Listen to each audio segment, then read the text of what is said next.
Okay, last time we played, I'll do a quick recap because it's been a couple weeks. Lester and Claudia, after jumping through that mysterious portal in the forest, they found themselves in the wildlands, and then they stumbled upon a group of slavers who appeared to have been taking the children from the Aquaria orphanage and transporting them human trafficking style to possibly the barbarians in the wildlands, but you're not exactly sure the extent of that at the moment. And then you stumbled upon a campsite and the body of Albertus Allwright, the new headmaster of the orphanage, was found at the campsite. So he's out of the picture. Something killed him. You're not exactly sure what. It looks like it was some beast of the wildlands. Something burrowed up out of the ground and killed him while he was making his escape. Quentin and Sybil are still AWOL. You're not exactly sure what happened to them. And anyways, you captured one of the slavers, Carter the slaver, the guy with the whip, after indiscriminately killing his wife with a fire crossbow bolt. You captured him and were trying to take him to a spot where, well, wherever he was supposed to deliver the kids. And along the way, you encountered a bunch of monsters. You encountered, I believe, there were these flying creatures called peritons, and there was also a big ass moose and a rhinoceros. And you guys managed to survive all of those, but poor Carter did not. He got trampled, and his head got squished into the ground and burst like a big cantaloupe. And then what happened? And then you guys continued traversing the wildlands without him, and then finally made your way to this camp, what appears to be a camp of the barbarians. Yeah. Based on you found some travel guides amongst the tent used by the slavers.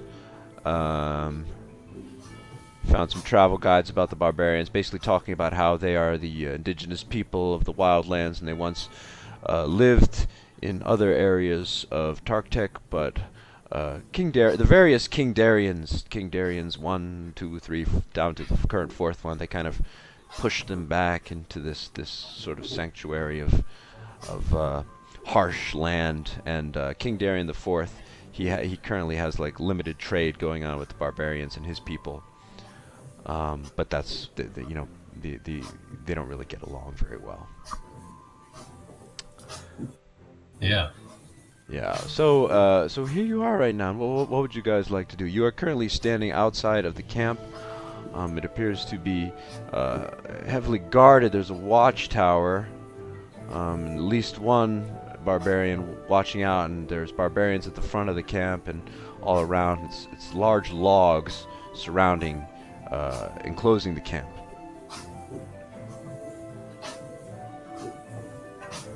Well, let's see. One of the things I made a note of something to do last time is actually Claudia always seems to get stuck because she doesn't have a ranged weapon. And I made a note. I made a note to make a sling. Oh, that is quite true, Lester. I'm often just beaten about from all sides. It's something to throw rocks at people would come in handy. Yeah. So either she could pick them up and throw them, or I was thinking if there's something like a piece of cloth or a piece of leather or a sock even that she had that we could fashion a sling out of. It would really give her an advantage. Sure. Slings you can usually buy them from people. For example, if you wanted to play friendly with the barbarians, you could try to barter with them. They probably have weapons, or you could try to assemble it yourself. Now assembling something yourself is creating a makeshift weapon, and neither you nor Claudia have proficiency in tinkering or inventing stuff, really. So anything that you create might not be particularly effective. You could give it a try. Or, barring that, you could try purchasing it from someone. Okay. I just want to check our inventory for a second. Let's see. I'll check mine. I don't know if I have Yeah, access to cloth. you have. Let me see. You guys have a lot of animal parts that you took from the corpses of the beasts that you fought. Oh yeah, we have. Yes. You're carrying most of them, I believe. You're carrying stuff like horse jerky, some drumsticks. Rhino meat. You're starting the ivory trade in the world of the 13th Hour. Got a rhino horn. You've got 8 pieces of rhino meat, which can, in a pinch, which you guys have been in quite a few pinches. Yeah. It can serve as food, or perhaps you can trade it with somebody. The animals in the wildlands, their skins and their body parts and so forth, are the trade. But Tartec trades with these people to get this stuff. So, Okay. you could always do that. Claudia has moose antlers and some moose meat. Moose antlers. Yeah. She also, tried scavenging for some herbs. She's got 11 mysterious herbs. Okay. With her So at we the have moment. some meat. You guys got some meat. You don't have any like really Hide, effective potions, like healing potions and stuff like that. Yeah. If you get your hands on like an herbalism kit, then you could potentially, make something out of the the herbs that Claudia has collected, or you could find somebody to make a potion or something for you. Yeah. How about the turban that Claudia wears on her head? Could she use that? Some of the cloth from that potentially? You're asking me to destroy my turban in order to make a weapon, Lester. This is tradition to wear these where I come from. Yeah, I could use it, but I don't really know how to make a sling. I could try. So she Okay. could basically try. Well, She could make a roll, and in order to construct a sling using like her turban or some other scrap of cloth. But she'd have to beat like a difficulty check that would be fairly high. And also she'd be doing it at disadvantage because she would have to roll twice and take the lower one because she doesn't really know how to make stuff like that. Okay. Yeah. All right. Maybe we can try trading for it if these guys are friendly. Potentially, yeah. Yeah, so in order to cobble together something like that, I would say that would be a survival skill, actually. Yeah. Oh, okay. Maybe because you're surviving in the wilderness, you're cobbling together a makeshift weapon. Neither you nor Claudia are proficient in survival. So, so actually, yeah, Claudia would never mind what I said about disadvantage. Claudia would not have to roll at disadvantage. She would just not be able to, she'd only be able to add a +3 to whatever her roll is, which is what her survival modifier is. And yours is only a +1. Okay. Okay, well, it's something to think about. So let's see if we can get a little closer to this camp here. Sure.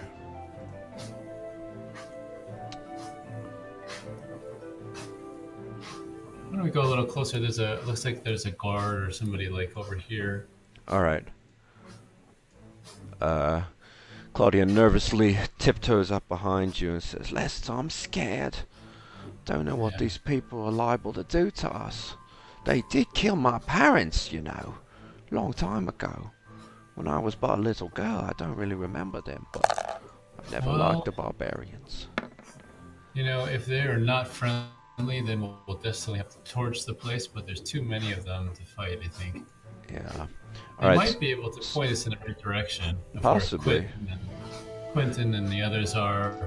What if they're the Or what's barbarians going that are taking the kids? Yeah. If they are, we can always play dumb and get some information and see what's going on. They might still be able to help us, even if they're not if they're involved in all this. And if they're not, then they might be able to be allies. Do you think we should, put a white cloth on a branch or something? The universal sign of our surrender and our common peace? I don't know. I don't know. So I rolled for the barbarian in the watchtower. She has not seen you guys yet. She let's say her back is to you guys, so you're not in her line of sight yet. Kind of cowering under this nearby tree, whispering amongst yourselves. Yeah. The other option would be to just stay here for a bit and let's observe and see what happens before we make ourselves known to this person. Because there's going to be some activity that's bound to happen. People are going in and out of this camp, and we might be able to overhear what's going on. Okay. So you guys are cowering under a tree now. Let's see. Make a. Let's have you guys make stealth checks. So you can open up your character sheet and just click on stealth.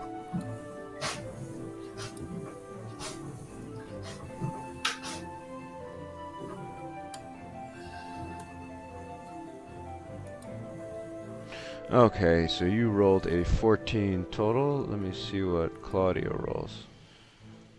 Claudia rolls a... What do I do? Okay, Claudia rolls an 18 total.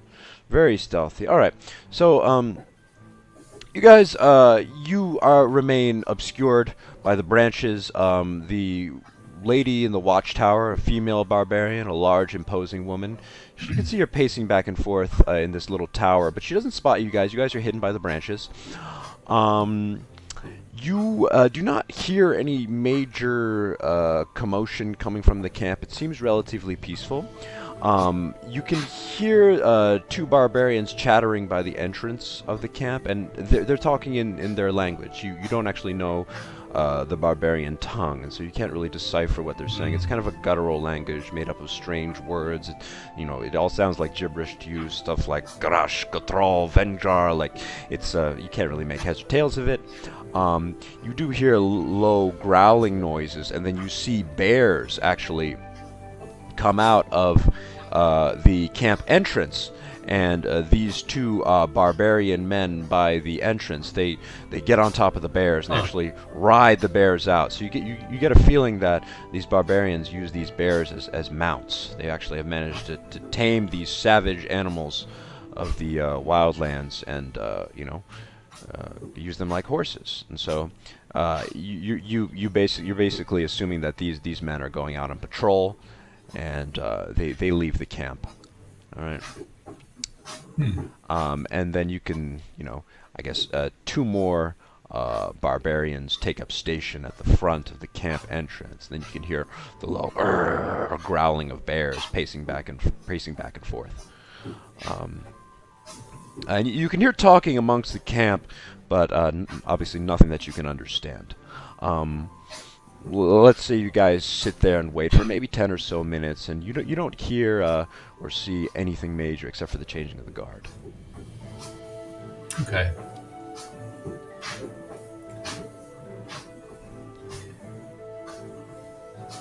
Can I just move this here? If we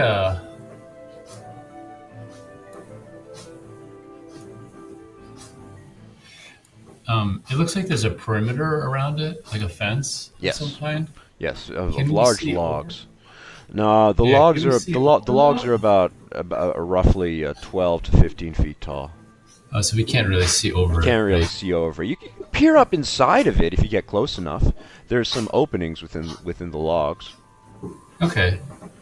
You could potentially peer through if you pick a spot. Yeah. Okay. Why don't we go try to sneak over to one of these spots over here? Okay. Like right there. Okay, like right there. Just make another stealth check because you're moving. Ooh, 3. I'll roll again for Claudia. Let's see what Claudia gets.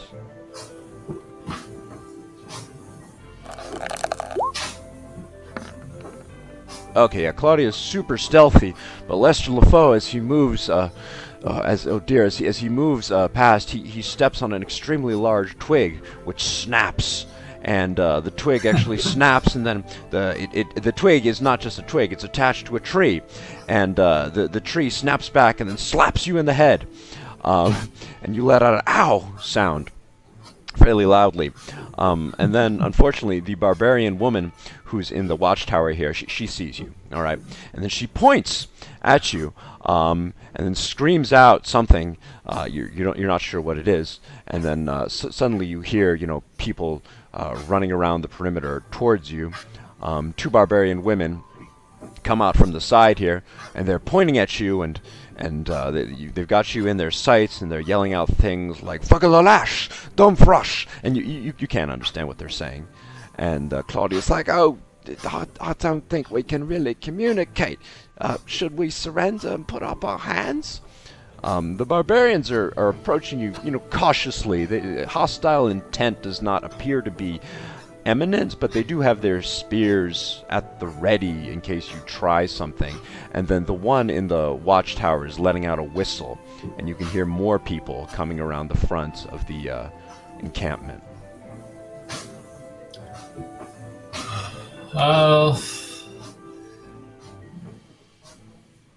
Let's try it. Let's try to hold up our hands, or actually, if we could hold up. Do we have anything white, like your idea, Claudia, of holding up the flag? I can hold up Hubert, but they might try to eat him.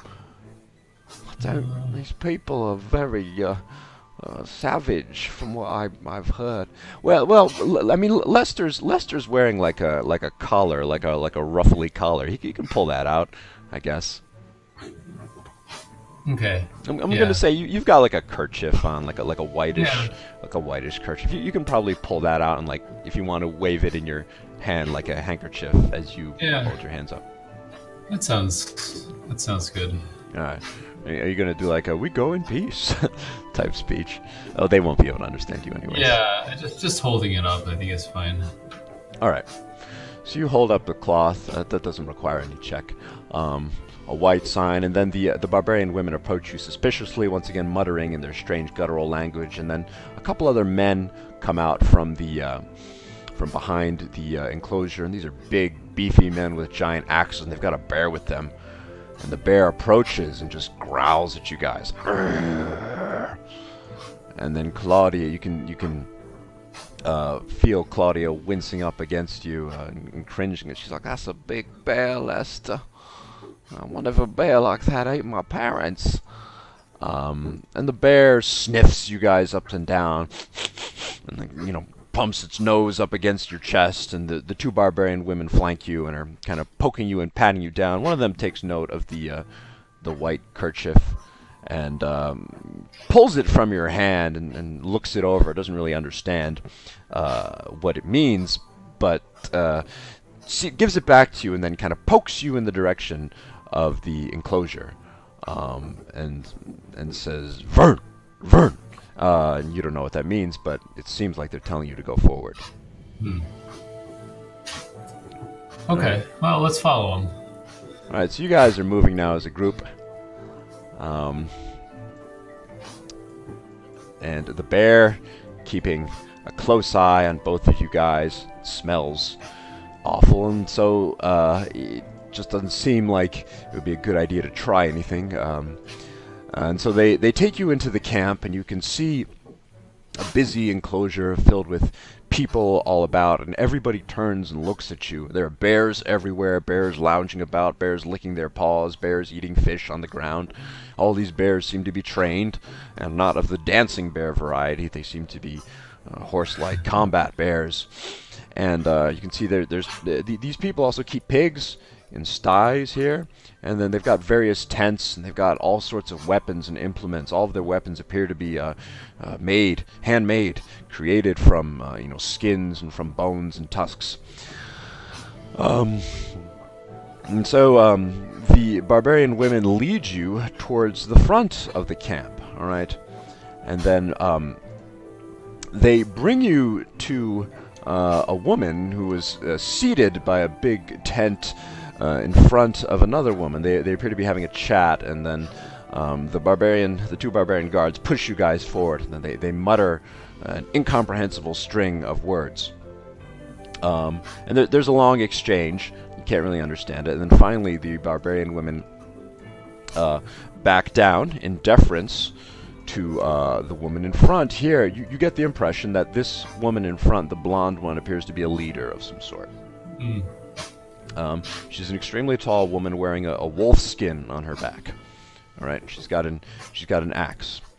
All right, and so the woman comes up to you guys and looks both of you over with a hard, peering stare. And then finally, she opens her mouth, and then she says, in shaky, I guess, not English, whatever the Tartec common tongue, I guess, shaky command of it. You can hear her say, "Who are you two? This is not the time of trading, and you two are from Tartec City, yes?" Yes. "You two should not be here. It is not the time of trading. Why?"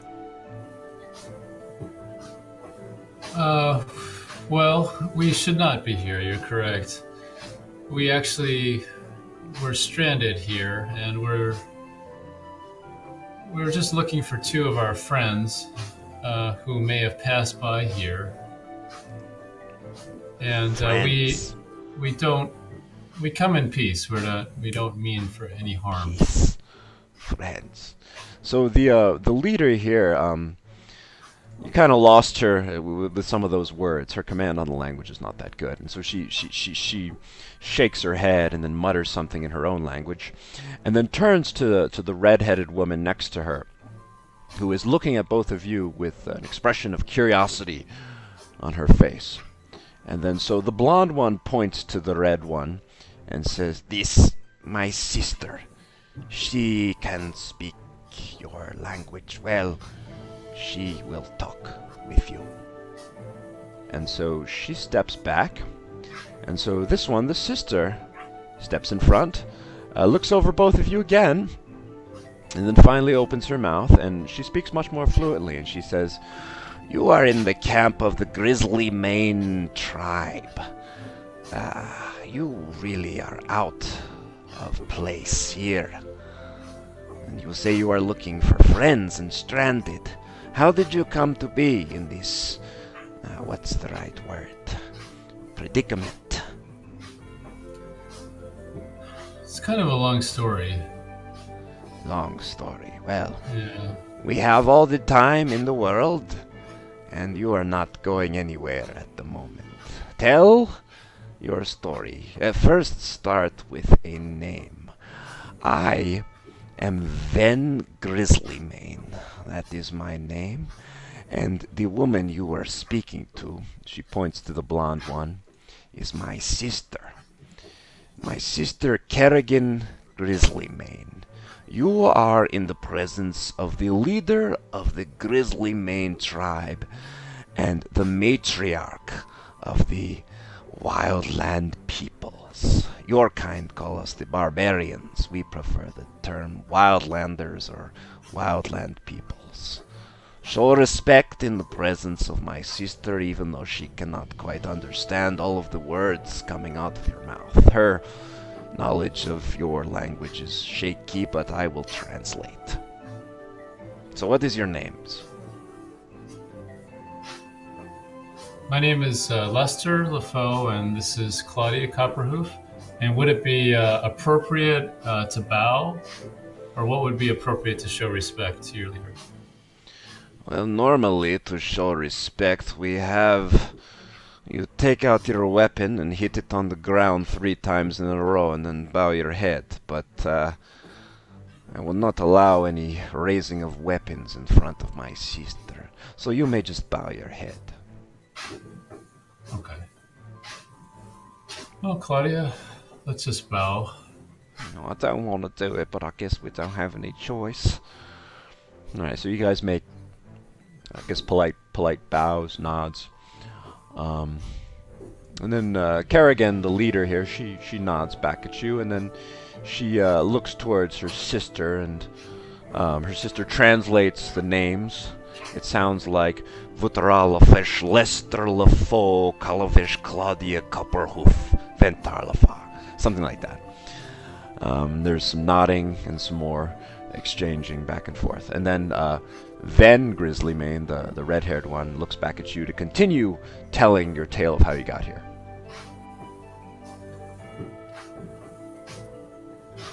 So, I mean, you can just summarize it if you want to, or we can, for the sake of time, we can say you summarize it, or if you want to, you can actually tell them everything. Yeah, I don't know if I necessarily want to tell everything, but just like a very brief overview of it. And to say we were traveling, basically that we were traveling with friends, and we got separated. And two of our friends we've been trying to find, but we don't know where they went. And we've been wandering through the wilderness, and we just stumbled upon your encampment here after just being attacked by a number of animals. Then Grizzlymane looks at you, and she says, "There are a few things in your story which do not seem to make sense. You say you were wandering with friends, but the border between your country and the wildlands is heavily guarded. How did you make it past? Your people are not supposed to cross over, just like how we are not supposed to cross over. The only crossing over happens at the designated times of trading, and there are 4 of those during the year. It is currently not the right time, so you must have either, what is the word, bribed the guards to let you in, or crept in yourself, or you are not necessarily telling me the entire truth." No, it's not the entire truth, because I can't say we entirely understand the entire truth. We got here through, it was something called a fairy circle. A great structure in the forest with mysterious, unreadable writing scratched into the ground. Yeah. Our friend, we jumped in and we ended up, I guess, here. We had been not far from Aquaria, where that structure was, and then we ended up going through there, pursuing our friends, and then we ended up here, and here we are. So we're not really sure where here is, to be honest with you, but... Well, you are in the wildlands, one of the most inhospitable regions of the world, and certainly of this continent, and I'm surprised that... Where are you from? The city? We're from this... Yeah, we're from the capital city. We're Interesting. We've been working in Aquaria for the past couple of days. Work? What work do you do? I'm a detective, and this is my assistant, Claudia. And Detective. we've been So been still there. you detect things. What is it you detect? Well, someone who has a particular problem may come to us and asked us to investigate, and there's been a number of people in the town of Aquaria who have been disturbed by troublesome dreams for the past time, and they asked us to come and see if we could make heads or tails of it. So Ven goes back to discuss this, translated for her sister Kerrigan, the leader. There's a lot of much talk going on back and forth. And Claudia whispers to you, "Was it wise to tell them the whole truth, you think?" I don't know. They don't seem to be the slavers or connected with... I don't know. We haven't actually told them about the missing kids yet. No, I've been... Yeah, I don't know. I don't know if that's wise to tell them about that or not. Well, alright, let's see what happens. So there's talk back and forth, and then Ven comes back in front of you and says, "We do not actually know of this Aquarius, Aquaria that you say? It is a small city? Another city? Small village. It is a small, it is a village, so near the borders, yes. We do not know the names of the villages of your people. We only know of the big city where the king with the loud voice resides. You know this king, yes? I know the king. Yes, I can't say I'm a fan of the king, but he talks much and seems to wish to overcompensate for many things, like a lack of battle prowess, a lack of strength, a lack of will. He is what we in the barbarian language call a dumparf, meaning an idiot. But he has increased the trade between our people, so that is something, I suppose. Yeah. So you never... sorry, I am... so Ven actually is pacing around back and forth. Sorry, I let my mouth run. I am actually fairly interested in the traditions of people, your kind. But we will speak of that later. So you said you fell in through one of these circles, yes? And they are magic. We do not understand them either. They were made by the elves. The elves Okay. The elves and the fairies are somewhere south of here. They have nothing to do with us. And we do not understand their ways. But you said your friends jumped into one of these working magic circles. Why were they around such a thing? How did they get it to work? Does it still work? Apparently it works. And I think there may be more than one of them. We have heard of that there are many throughout the world, but only one that we know of near our realms. We were, shortly after we emerged from one of the... So I guess there must have been two. One we went through, and another we must have came out of. I'm not sure if that's how it works. I think, to my limited understanding, I think that is correct. Yeah.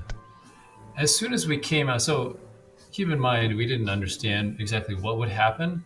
So as soon as we emerged, we were attacked actually by a group of people. Who were these people? Were they our kind? Were they wildlanders? No.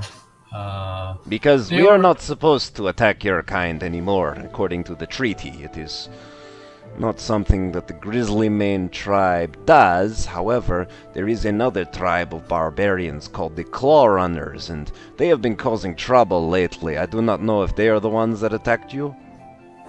Oh, well, we were actually attacked. So on the way from Tartec, the capital city, to Aquaria, we were attacked by a group of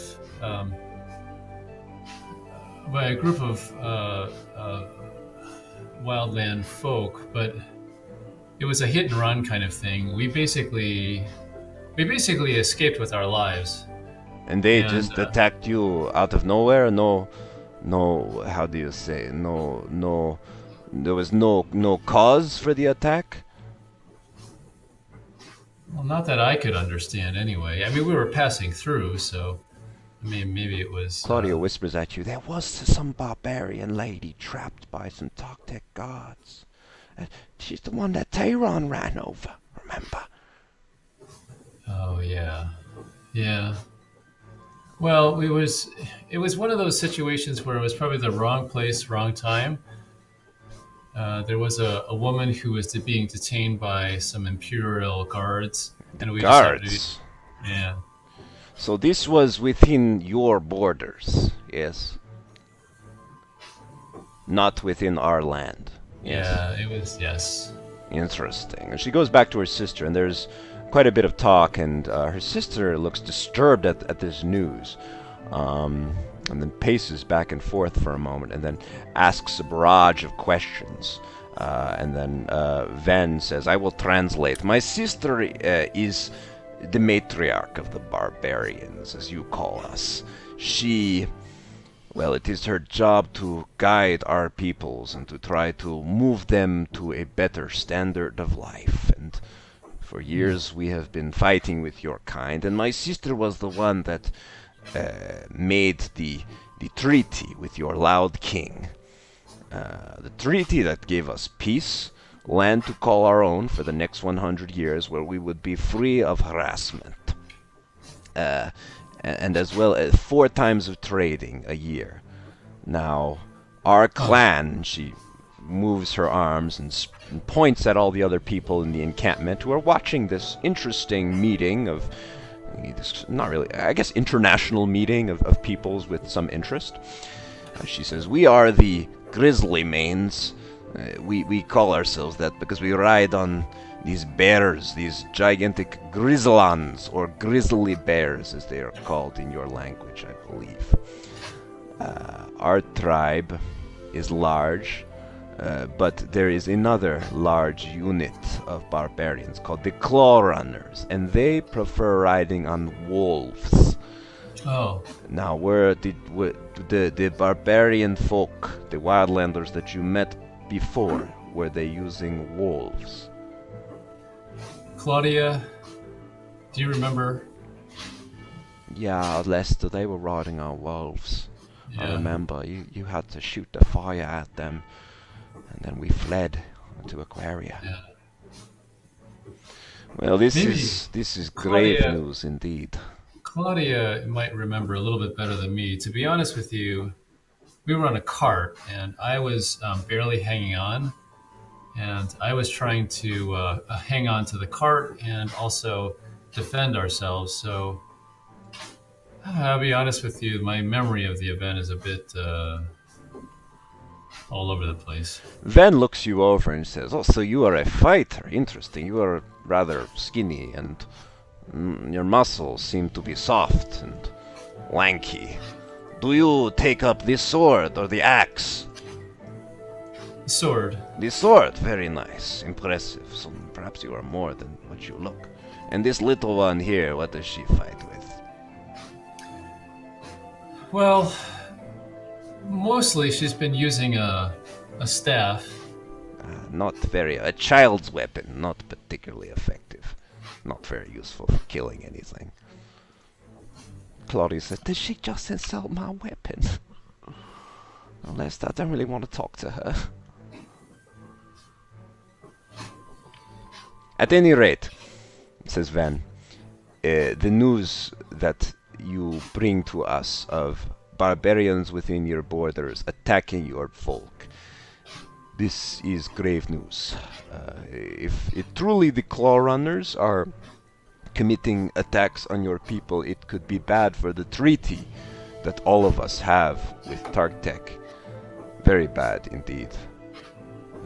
We will need to speak with the Claw Runners about this. We must speak with their leader, Goliath Claw Runner. He is a big, beefy man. But unfortunately, he and Kerrigan do not have the best of relationships. Kerrigan won the title of leader of all of the United Barbarian Tribes from him in Mortal Kombat about 2 years ago, and he has resented her ever since. But if truly they are committing attacks in your lands, then that could be disastrous for all of us. They have been acting up. They have been increasingly isolating themselves from us. Now they live further south. And it would be interesting if they were truly crossing over the border. It might be something that we will have to deal with in the future. But for now, there is the matter of you two. And you two who have stumbled in searching for friends. And so your friends, they are also Tartec people like yourselves, yes? Yes. Well, we have not seen any for the last, well, since the last time of trading. And you are not supposed to be within our realm. Well,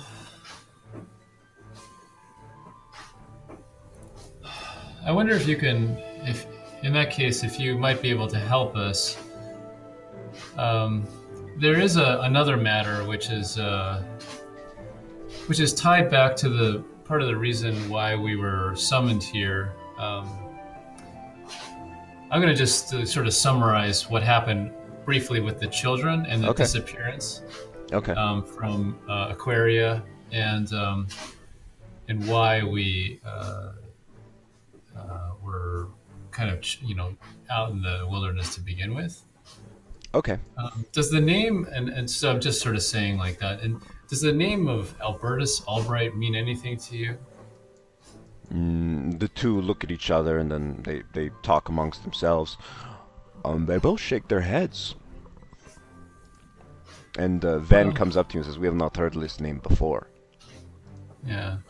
Well, we have reason to believe that there were some men in the town where we were coming from, Aquaria, who were mixed up with some slave traders. And they were passing through here, and they were taking children from this town and taking them somewhere into the wildlands for what we have no idea. Children. Yeah. But that's who we were following, and that's the reason why we jumped into the fair, well, I guess what we now know as the fairy circle to begin with. We were pursuing these folks. And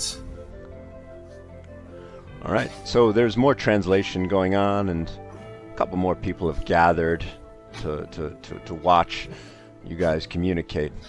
And Kerrigan shakes her head and then goes up to all of them and mutters the name Albertus Allright mixed in with her own tongue. And the barbarians all seem genuinely uncertain of who this individual is, and then they turn back towards you and shake their heads. And then Ven says, "So this man was stealing your children, the children of your people, and bringing them into our borders. Yes, that is bad. Your people's children are soft and weak and untrained. Why?" Well, these were, I don't know, and this is just a guess from what we've been able to see, but there were children that were missing from the orphanage in Aquaria, and they were being taken here. What is an orphanage? An orphanage is a place for children without parents. Oh, interesting. When our children are lacking parents, or if their parents are killed, then we merely bring them into the tribe, for we are a collective family. We do not have this concept here. Well, I mean, I think we all care for children. Yeah. Unfortunately, I guess you could say our kind is not as doesn't function in quite the same way, and it would be better if we functioned more like you, but we don't. Yes. So there's these places like orphanages which take care of children and try to find them new families. But Interesting. They were disappearing from the orphanage, and that man that I mentioned, Albertus, was the person running the orphanage, but what he was doing with the children was probably not good. I think we can at least be fairly certain that even though he was supposed to be supervising them and caring for them, he was not doing that. He was probably making a profit. Orphanages sound like a very bad concept if a man who is supposed to be the lord of the orphanage can sell the children into slavery. We have not seen this man or the children. If he is bringing them into our lands, there is the possibility that the claw runners may have something to do with it, but if they have fallen that far as to actually be, how do you say, kidnapping children from your lands, then they have truly fallen far indeed. We will have to speak with them. So the people that attacked us when we came out of the fairy circle, we think were probably slavers. We fought them and killed all but one of them. That is good. You must show no mercy to those who destroy the parents and the families of children. And he was going to lead us to find our friends and find maybe where the children might have gone, but he was actually killed in a recent encounter with the some of the creatures that we encountered along the way. So, What killed him? Was it Claudia, do you remember how that all happened? Oh, it was. Well, he was trying to break free, and then I think a rhino stepped on him, and he died. That's right. Yeah. A rhino, the dire rhino. It squashed him to the ground. The beast is very dangerous indeed. We have been trying to tame it, trying to learn how to ride it, like we have tamed these bears here, but it resists. It resists any form of indoctrination, you might say. I learned that word recently. I like it. But sorry, this is me talking too much about interesting things. All right, so I suppose your man is dead, and now you are looking to try to find your two friends, and you are liking our help in doing this? Well, if we can find any, well, I think our main goal is to see if we can figure out what happened to the children. And our friends were, pursuing. We were working together, so we have the same goal. I mean, we're just trying to. If we can find our friends, great. But our main goal is to find the children and to figure out what may have happened to them, because they were taken from the orphanage and moved into the wildlands, but we've lost trace of them since. All right. Ven goes back and discusses this over with Kerrigan, translating everything that you've said. And you hear them discussing you guys, and they seem to be trying to figure out exactly what to do with these strangers that have plopped into their laps, so to speak. Finally, Ven comes up to you and says, "We can perhaps assist you in searching for both the children and your friends. It is possible that the other barbarians of the wildlands, the claw runners, may know, but they are a hostile people even to us, and you will not get into their camp alive, most likely. And if you do, then you will be a prisoner. And they do not treat prisoners well, and I do not believe they have anyone amongst them who can speak your tongue as well as I can. So, I can perhaps escort you to them, and in fact Kerrigan, my sister, as well as a group of our finest warriors will probably go as well, because they have been causing trouble, and if they are truly attacking innocents in your lands, then it will be disastrous for everyone.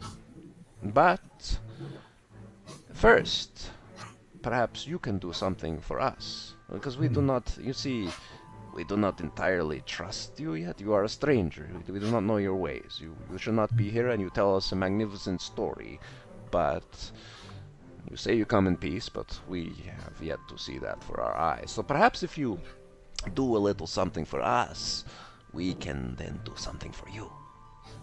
Maybe. What do you propose?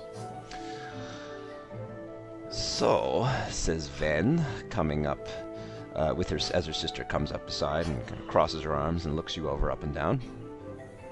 You say that you are a detective, a man who detects things and you solve problems, yes? Yep. Well, we have been encountering a recent problem in the mountains surrounding our camp. You are familiar with some of the beasts of the wildlands. I believe in your language they are called the griffin and the owlbear. Yes? Mm-hmm. There has been a problem. Those two species often fight over territory. And it is common for them to fight, but in the mountains something has been going wrong. There are two families who have been fighting with increasing anger. Great anger against each other. And we do not know what is causing this problem. And we have seen many dead owlbears and dead griffins recently in the mountains. And we are not certain if they are killing each other off in some war, or if something else is killing them. Maybe it is people from your lands coming in and doing, what is the word, poaching. We do not know. We would like to find out. We consider it our job to, how should I say this, to monitor the species of our land, and to make sure that the species is well, and that they are thriving, and that they are not being massacred by outsiders or massacring each other. So if you can go to the mountains and figure out what is causing this problem between the owlbears and the griffons, then we would gladly help you. As long as someone can point us in the right direction. I will come with you, Okay. says Ven. I would not let you do it alone, because you might just as well run off. I will accompany you, and I will be there to make sure that you do the job of detecting, as it were. Does that sound agreeable? That sounds fair. Yeah. Interesting. So we have ourselves an agreement. Very well then. So Kerrigan comes up in front of you and then points at you, Lester, and says, You listen to my sister. Do as she tells you. And then we will see about your story and your friends. And then she steps back. And so you're left with Ven. And Ven says, well, I am happy to escort you towards the mountains whenever you like. But if you wish to prepare, you are welcome to. We have food in our camp. We have weapons if you wish to replace yours. And I do not believe the bears will take kindly to outsiders riding upon them, so we shall not be taking a bear with us. We will walk. Okay. But we can leave whenever you are ready. We would actually greatly appreciate replenishing our provisions, and we were actually looking for if you had any strips of leather or anything like that, we were actually going to make a sling for Claudia here. She needs a ranged weapon of some sort. Ah, a weapon to throw rocks and fell the larger opponents. Yes, it would be handy for a small girl to have that. Yeah. Yeah, she's so far over the past couple of days, she's gotten into numerous situations where it would have been handy to be able to fight from a distance. And so... Perhaps you bring with you also items you might like to trade? Yes, we can. Very well then, I shall bring you down to our, how should you say, trading friends here. Follow me. So she guides you down through the tents, and then pushes these bears aside, and the bears, and then Claudia timidly follows behind you, looking like she's quite uncomfortable with the whole situation. And then she brings you down to these two people here and translates back and forth. Kalamash Vegnar, Lofonanar, Slicken, Lashlaven. And then they go back and forth, and there's talking, and then the man here has a bunch of weapons all made from animals in this cart here. And then Ven says, we are willing to sell you and trade you items. You may offer your Tartec gold, which we do not really use, but occasionally we melt them together to create bladed weapons for ourselves. And sometimes during the times of trading, we will use your gold to trade back and forth with your merchants. So gold is acceptable.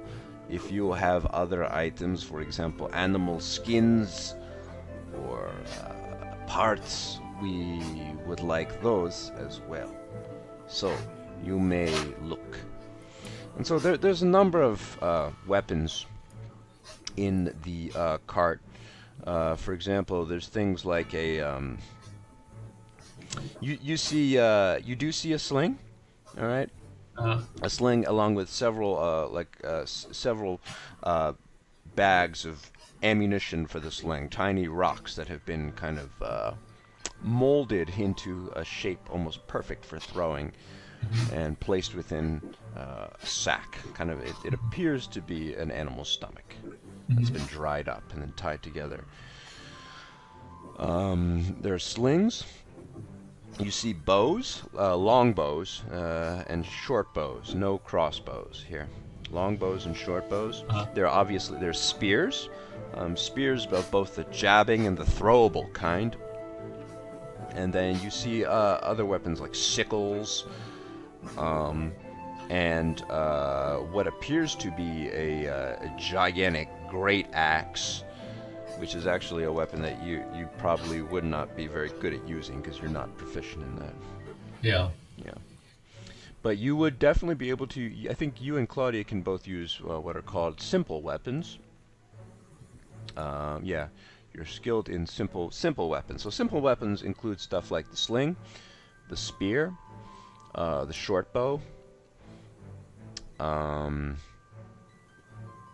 Yeah, not the great axe. Yeah. Yeah. Would Claudia be able to? Which would cause more damage, like the sling or the sling? short bow? A sling is 1d4 damage plus your dexterity modifier. A short bow would be 1d6. Yeah. So a short bow could potentially be better. A long bow, which I believe you guys can also use, would be 1d8 damage. So out of all those, the longbow has the capacity to do the most damage. What's her dexterity modifier? Claudia's dexterity modifier, so you guys both have very high ones. Claudia's dexterity modifier is a 4. 4. Okay. Yeah. Oh, okay. So that actually could she? And she's also so a weapon like that would add her proficiency bonus as well, because you guys are proficient in simple weapons, which includes longbows. So, including her dexterity modifier and her proficiency bonus, it would be a +7. Okay. Yeah. These items are not as good as your crossbow, though, damage-wise. The capability is not quite as good as your crossbow. Yeah. Well, are there any of the longbows that Claudia would be able to use, like that she could draw? There's one that looks like it might be her size. She can give it a try if you like. Yeah, Claudia, why don't you give this one a try? All right, Lester. I'm not a great archer. I can try though. Might help me from getting walloped. So Claudia picks up one. Yeah, which do you think would be better for you? Like, we have bows. We could do a throwing spear. We could do a sling or something like that. Well, I would say a longbow would probably be the most expensive, although you guys do have an awful lot of money. A spear could be thrown, but it can only be thrown once. Yeah. Yeah. A sling is probably the most portable. Yeah, but also will probably do the least damage. Amount of damage. Yeah. Yeah. Yeah. Well, Claudia, what do you think? Which one do you like the idea of best? Well, I think the longbow might be a little bit too big for me, Lester. I'm a small girl. Mm-hmm. Though it is effective, I suppose. How about I get the short bow? Okay. Seems to be a decent compromise. And then she goes over and looks at the short bows. And then there's one that seems to be about her size, and she pulls it back and forth and tests it out a little bit and says, I was never very good in archery, Lester, so if I shoot you by accident, please don't hate me. You can shoot me back with one of your bolts, okay? Just not the fire ones, please. Maybe the smoke ones. I can die of asphyxiation rather than explosion. Alright, I guess I'll take this short bow and a bag of arrows. Oh god, the arrows, they're in some intestine bag. Oh. Alright, how much will that be? And Ven says, well, what do you have to trade? If we are talking your gold, perhaps you could part with, how should we do this? 25 gold for the short bow, or if you have some items you would like to trade, maybe we can trade those instead. Well, why don't we pull out? We have a few things here. Yeah, so you guys got. What are you willing to get rid of? I have some leather armor. I wouldn't get rid of your leather armor because you're wearing your leather armor. Yeah. Oh, okay. You're wearing that. That currently boosts up your armor class by 1. I wouldn't get rid of that if I were you. Oh, okay. Yeah. All right. I have McGregor's mace all the way from last adventure. You could get rid of that. You're not doing anything with that. I'm not doing anything with that. McGregor's mace. I have serpent venom. I have horse jerky. I have drumsticks, a rhino horn, and rhino meat. We would not mind the horn and the meat, perhaps, of the rhinoceros. It's a powerful enemy, and this mace of yours seems interesting. She like examines the mace. I guess you're holding it out to her, and she's examining it back and forth, and says, "A decent weapon. We would be willing to give you the bow, and let's say 50 arrows. Make it 50 arrows for the mace, the horn, and the meat of the rhinoceros. Okay. Are you willing to part with that?" That sounds fair. All right. So I'll do it right now. I'll eliminate these things from your sheet. So you pawn off McGregor's mace. McGregor, who, you walloped a bunch of times, and I think you threw him in a crypt. And now he's in jail somewhere. I don't know what happened to him. You threw him in a crypt. You threw him in a crypt, and then he was trying to kill you with Beppo the Gravedigger, because he had beef with your father. So you threw him in a crypt for a while, and he got hauled off. Small Dong hauled him off to jail, along with Etor, and he's like awaiting trial right now. Like it's only like a day has passed, 2 days have passed since last adventure. Technically, only like 2 days have passed. So he's still in jail. And if at the very end of last adventure, Claudia found his like secret stash in the graveyard and just stole it. So basically, right. You're just eliminating all trace of McGregor. All right, so you pawn off his mace where he can never find it. Yeah, I think we should tell that story to them. Actually, go ahead. Yeah, I'm gonna say you tell that story to them. Feel free. You can embellish it. They're not gonna know. Get rid of the horn. Oh, that's okay. I just tell that story. It's like, oh well, glad to get rid of this thing. It's from a defeated enemy who tried to kill us in a graveyard of all places. In a graveyard. That is very cowardly to attack a man in the crypt of his parents, where he is thinking about his lineage and his destiny. I hope you sliced his head off. Oh, we defeated him. So, and took his weapon and his stash. So here you go. It is not as good as taking his head, but I suppose your people value these golds. So I suppose if you took that is fine as well. Right, so you pawn that off. So Claudia now has a short bow. Okay. She's got one short bow. That's going to be adds her dexterity modifier. She's proficient in it, so that will do. A short bow will do, I believe, 1d6 damage plus her dexterity modifier. Yep. Okay. Are there any? Let's see. I currently use as a. I have this short sword and a mace. Are there any things that would be melee weapons that would be higher damage than those things?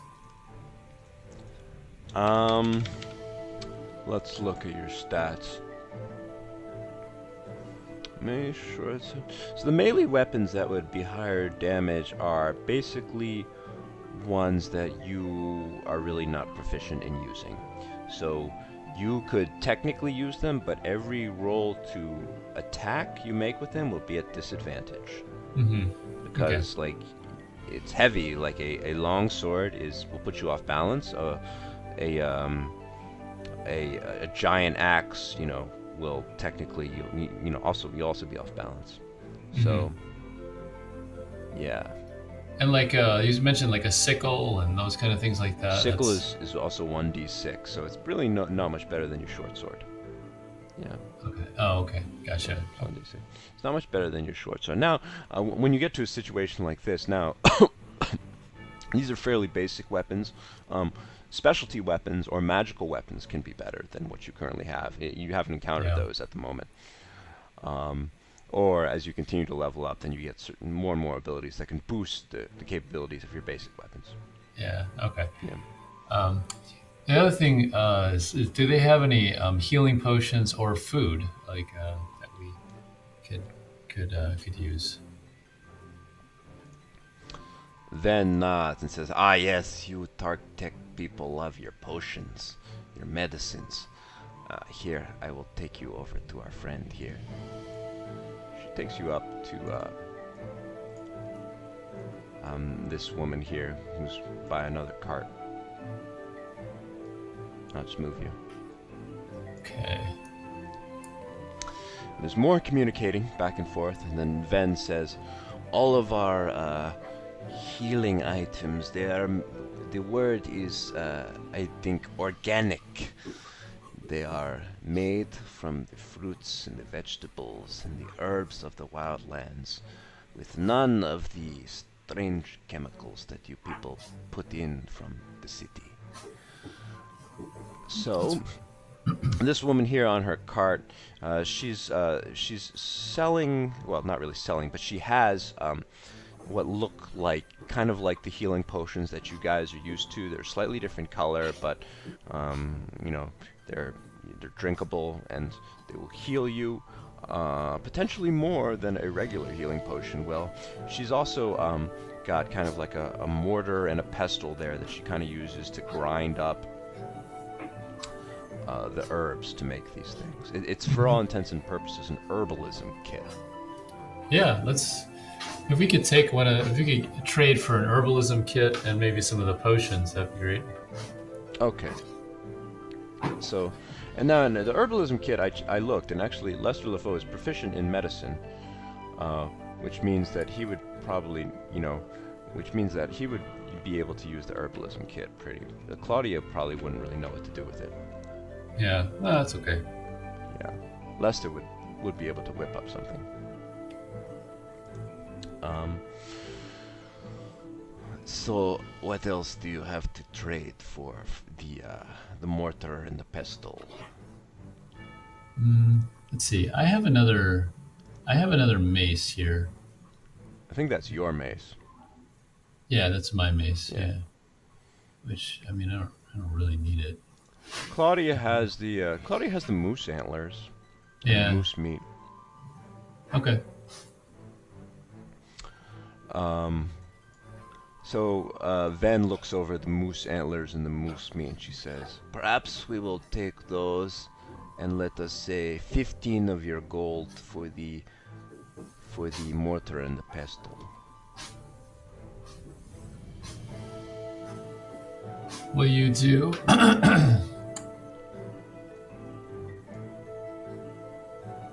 Let's see. Will you do 10 with if we throw in serpent venom? You don't want the serpent venom. You technically could use that, but yeah.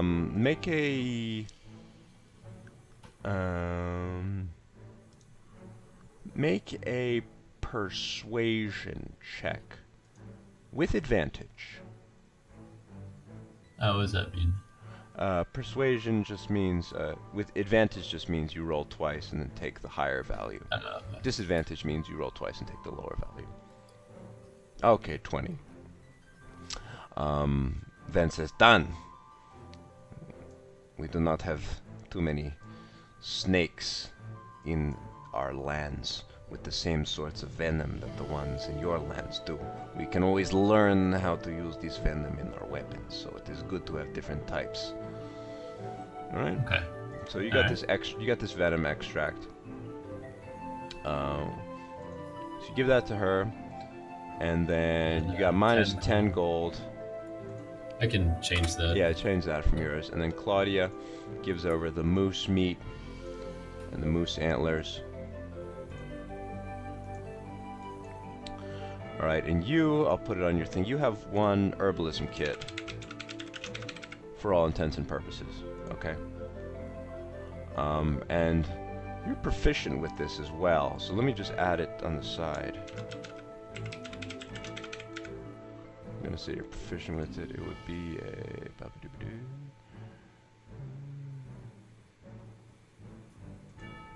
Okay. Yeah. So you're proficient with the herbalism kit, and I'm gonna say that once a day, you could potentially use the kit to create something. Potentially like a healing potion. Yeah, or okay. perhaps like another potion or another salve that could do something, you know, to the best of your knowledge to increase your combat capabilities, recover health, recover, you know, heal wounds, so on and so forth. Okay. What about the last thing would be? Oh, sorry. Go ahead. Oh, now, Claudia's carrying some mysterious herbs that she picked up. Because Claudia's skilled in nature, so she knows how to forage through nature and find like plants that might be edible. You don't know how to do that. You know how to mix things, but you don't know how to forage. So if you want the mysterious herbs that Claudia has, you can just try experimenting on those later, like when you guys are traveling. Okay. Yeah. But so we don't actually know what those herbs are. No, but you could try to identify them, and you could try to use them in the herbalism kit to make something. Why don't we just ask the the herbalist right here? Okay, perfect. You can do that as well. All right, so you hold out these herbs, and then the herbalist sniffs them over, says something to Ven, and then Ven translates, and she says, "These herbs that you picked up, they can, how should I say this, temporarily increase your skin. It makes your skin hard, like a rock, when you ingest these for a short period of time." So in game terms, what these things do is that you can use them to make a potion, and the potion temporarily increases your armor class by 1 for about an hour. Really? Yeah. Okay. What are they called? In our language, we call them menelf herbs. Menelf. Okay. Yes.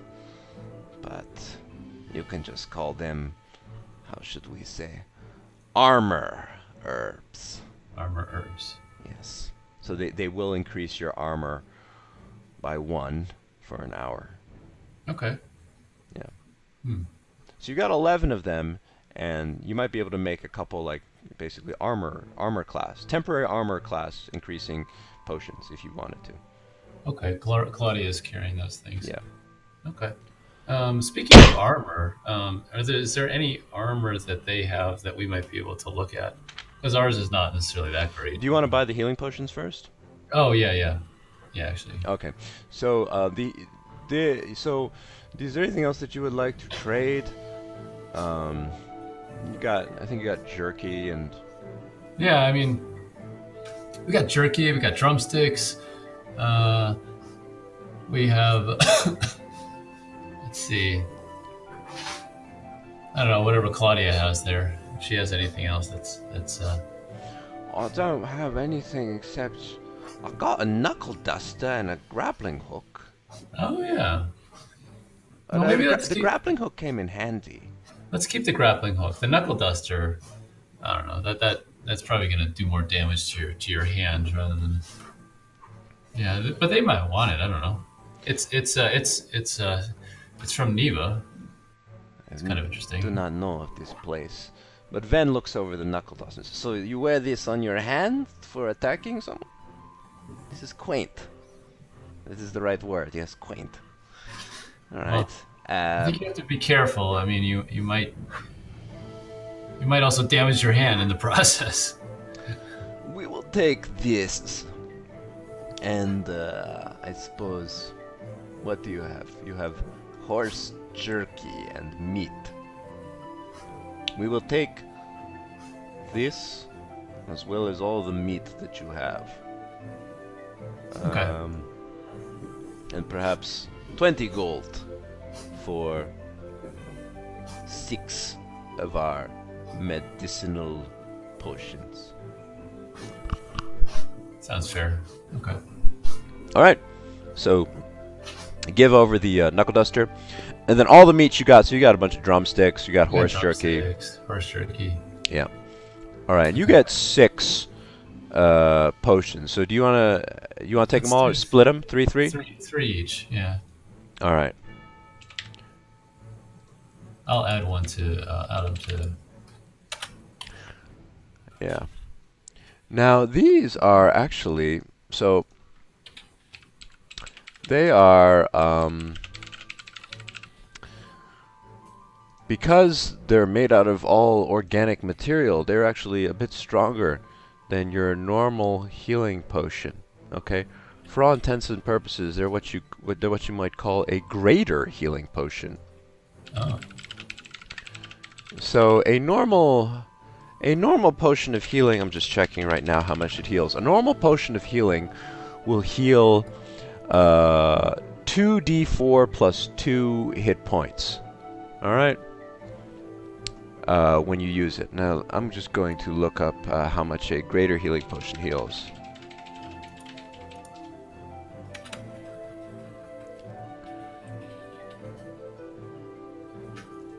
Okay, so this a greater healing potion will heal 4d4 plus 4 healing points. So it's actually quite a lot better. Yeah. 4d4 plus 4. Yeah. Alright, so you guys both have 3 now. That all organic material comes in handy. Okay. And minus 20 gold. Okay.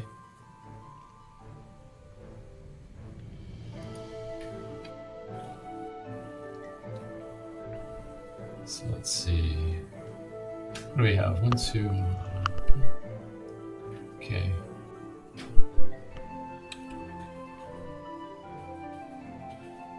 All right. All right. All right. Very good. The last thing would be looking at armor. Armor. Yeah. All right, you should have said that while we were over there. And so she brings you back to this guy. Armor. So he's got. Let's see. Let's see what you guys are able to wear. So I think you can really only wear. Yeah. So you're really only proficient in light armor. Okay, so they have hide armor, which is, as well as bone armor, which is slightly better than what you have. Bone armor? Yeah, it's basically armor made out of bone plating. Oh, Alright? Okay. Sounds intense. Yeah. So, the bones of animals. So, the bone armor, the hide armor is actually about as good as your studded leather armor. Yeah. The bone armor is slightly better, but the problem is you're not really proficient with it, which means you can still wear it, but you will be at disadvantage for all stealth checks. Gotcha. Because okay. you won't be. It's gonna make some noise. It's because like it's gonna make some rattling noise if you try to be stealthy. Yeah. Yeah. Okay. What about Claudia? Does she have? Can she? Claudia's wearing the same thing as you, pretty much. Okay. Yeah. Okay. Okay. All right. So there's that. Yeah. However, remember you do have those herbs which can temporarily increase your armor class rating for an hour. Yeah. Okay. You could always use that. Yeah. All right. I guess will we be taking food with us for the journey? Yeah, sure. You can pick up some food while you're there too. I'm gonna say that for the sake of time, as you prepare to leave and embark, they basically the barbarians give you gigantic sticks of meat. Okay. Yeah. I'm gonna say they give you maybe, I don't know, like probably they're like meat on a stick. It's gonna be like maybe 3 each. Yeah. Okay, so this is not very really that far. Yeah, it's not really that far. This is just Okay. so this meat is basically just for nourishment. It's not really hardy enough to like fulfill to fill any HP. Okay. Yeah, it's just for nourishment. Okay. I thought we were going on like a long journey. Oh no, it won't be that far. It is Okay. only maybe an hour's walk to the north. Okay. Well, ready whenever you are. All right. Well, in that case, follow me. All right. So Ven begins moving toward the front of the encampment, and you guys accompany her. All right, and I'm gonna take us back to the Wildlands world map. Okay.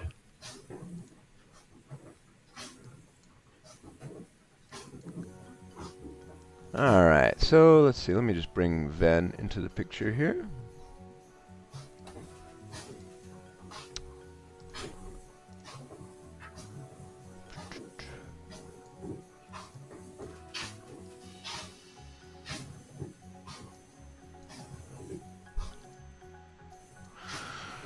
All right, so you guys are near this camp here. Okay, can you see? Yeah. Yep. All right, and Ven says, "Follow me. We shall follow the road and go northwards. We must venture into a cave in the mountains that we have sculpted out of the rock, and that will lead us into the mountain paths where the owlbears and the griffons reside. Hopefully, we will not encounter any wildlife on our journey." So you guys begin moving, and as you're moving, Ven strides at a pretty hearty pace, and you guys are trying to catch up. And Ven apparently likes talking, and she's like, "So tell me, you are from the city of Tartec. What is the city like? I've never been myself, but I am interested in it." Well, it's got a lot of people. It has high crime rate. It's crowded. Not a lot of trees. Ah, so it is. It sounds quite terrible. It's kind of dirty, Dirty, interesting. but it's home. And it has many different types of people, yes. It has your guardsmen, and it has other detectives like you, and wizards, the magic people. Yeah, there are a few wizards that we know. Yeah. So, do you know of one wizard named Giselle, perhaps? Yes, I do. So she wrote a very interesting book, a book on the Tartec language. And it is a book that I acquired some time ago during the first time of trading with your people. And I could not get enough of it. I read so much of it. That is why I can speak your words with such capableness. Well, if things had gone a little bit differently, you would have been able to actually meet her. Oh, interesting. I would like to meet this woman. She seems like a great warrior. Yeah, she was one of the people who wasn't able to make it through the fairy circle in time. She was assisting us in our investigations back in Aquaria, and the fairy circle, I think, closed or something before she could actually jump through. So she was helping us fight Albertus. Ah, so she helped you kill this evil man, yes? Well, she was helping us fight him, and he jumped into the fairy circle. We followed. Our friends, went in first. We followed it, and then I don't know. It must have closed before she could get in there, but I'm not exactly sure. So she's back in the town that we were staying in, Aquaria, with another wizard, actually. Ah, I would very much like to meet this woman. Tell me, what do you think of these lands of ours? Your people seem to be quite frightened of them.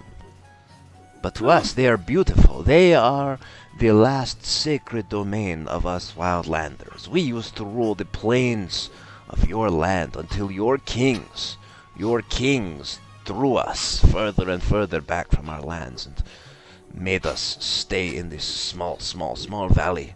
But we keep it safe and we keep it sacred.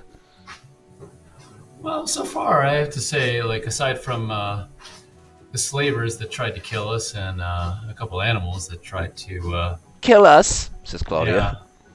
Everything that's been trying to kill us. Yeah. It's otherwise, it's quite beautiful.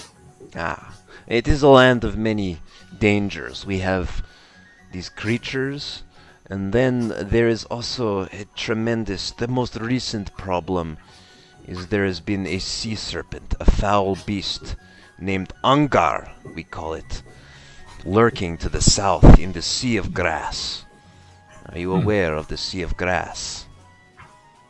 Yeah, well, I've never been there, only through a map. It is to the south of our land. It is once a great plain that has since begun falling into the ocean.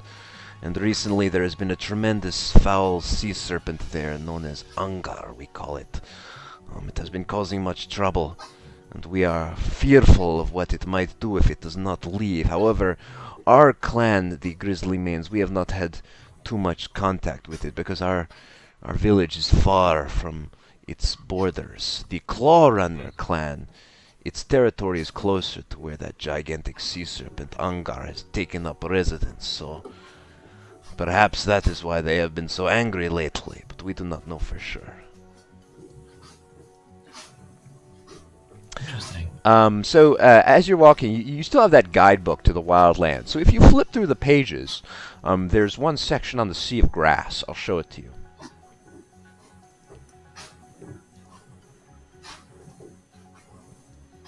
Yeah.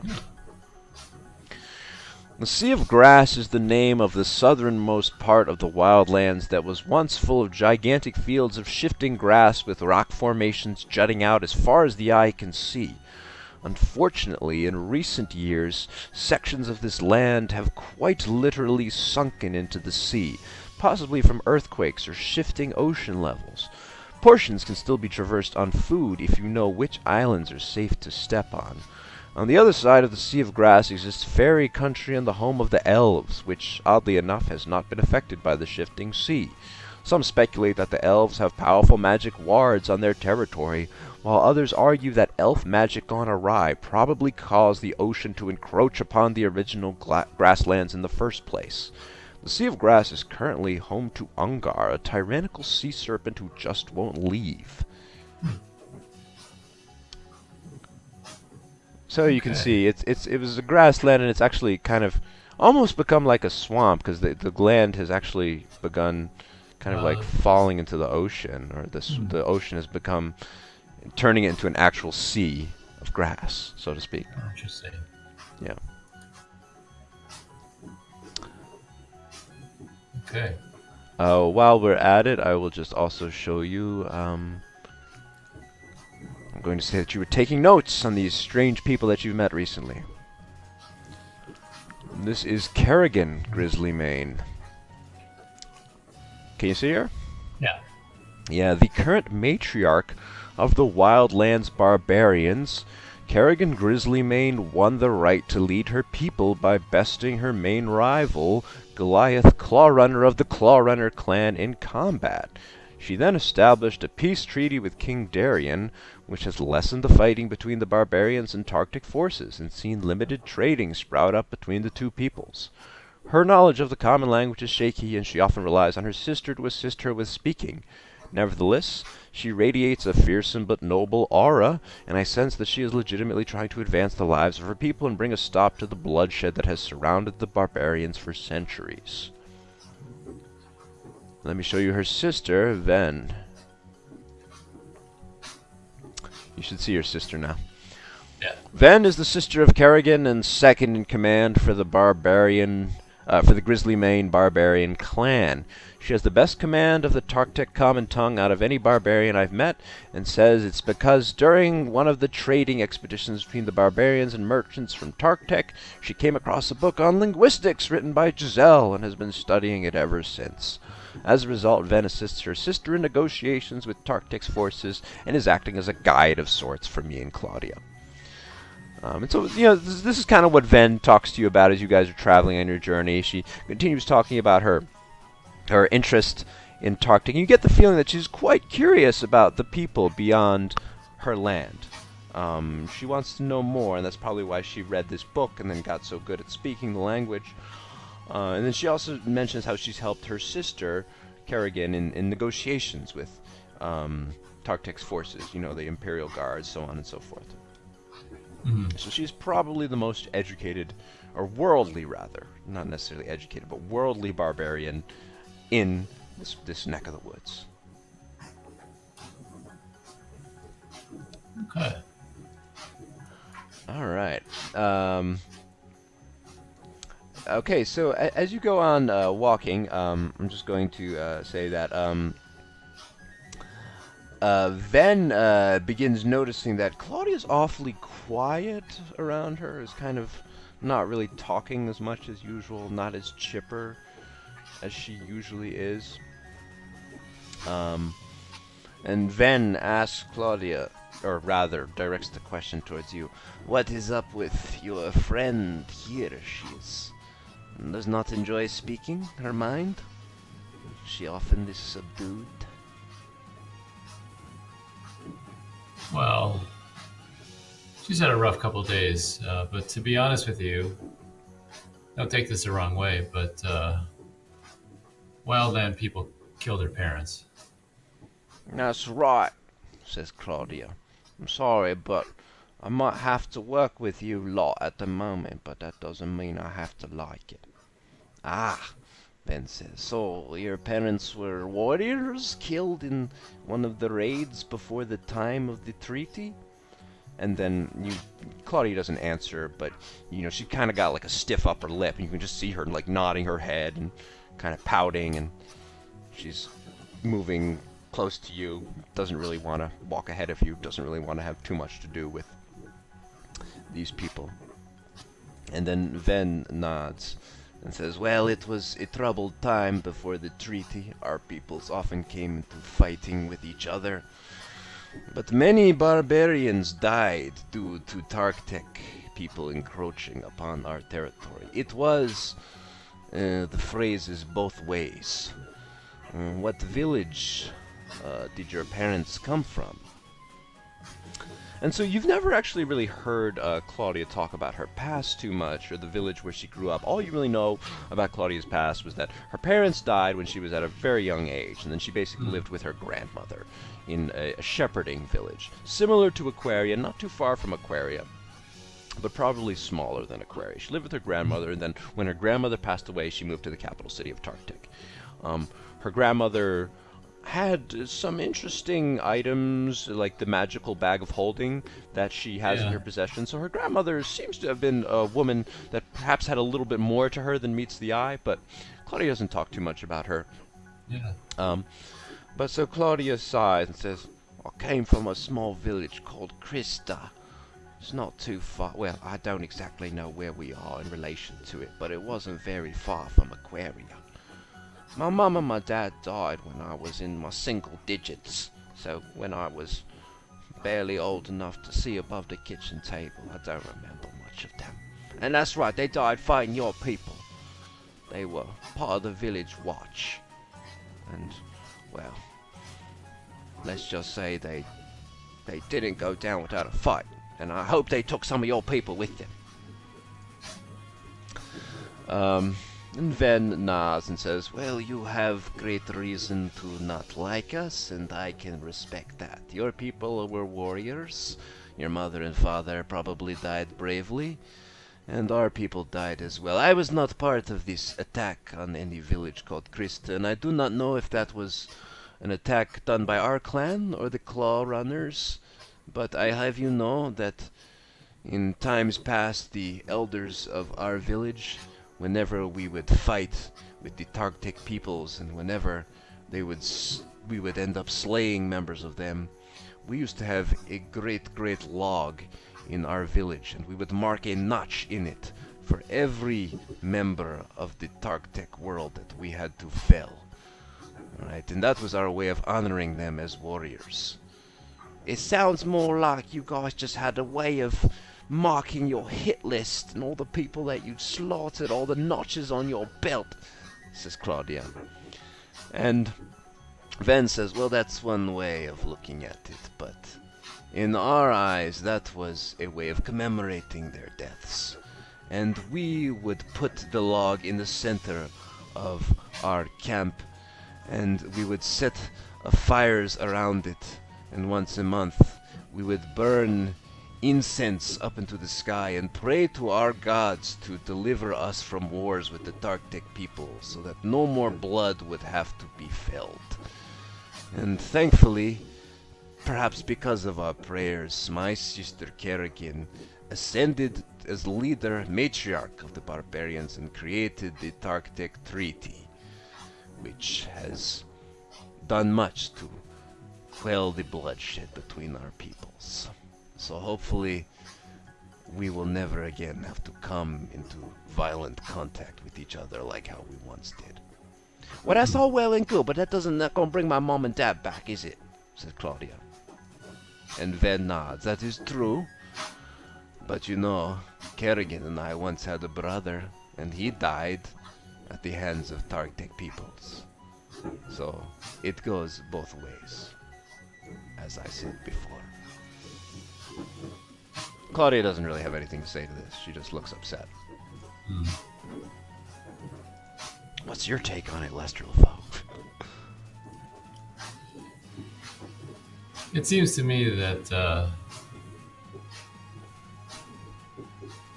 there was a lot of bloodshed on both sides in the name of I'm not sure what. The name of territory, essentially. Yeah. We used to rule over all of your continent many hundreds of thousands of years ago. And then your peoples, with your castles and your cities, your peoples just have a hunger for, well, I don't know what the word is, just for claiming what is really not theirs. Pushing us back. But... Well, I think maybe to clarify, the hunger of kings and the hunger of ordinary people who just happen to be living in those territories are different things. No, then why do you let your kings dictate your actions? Why are they the rulers that you prop up to guide you if you do not believe in their words? It's a good question. For example, your loud king. The last when we met with him, he is busy claiming that he cannot be killed. Is that true? He says he has magic protecting him. Oh, it's a long story. He says he has a special brown drink, and he drinks it, and it gives him everlasting eternal strength. Now that is something we would like to have in these lands too. And my sister was trying to figure out a way to put that into the bargaining. But he said that was what was the phrase he used? Top secret recipe, non-negotiable. I don't exactly know what that means, but he's a very loud man, your king. Well, and he has an army of female warriors guarding him. They are not as strong as our women. They look weak and small. Their bows cannot fly as far as ours. Well, just between you and me, our king is kind of an ass. Yeah, says Claudia. I feel like you lot and him kind of deserve each other.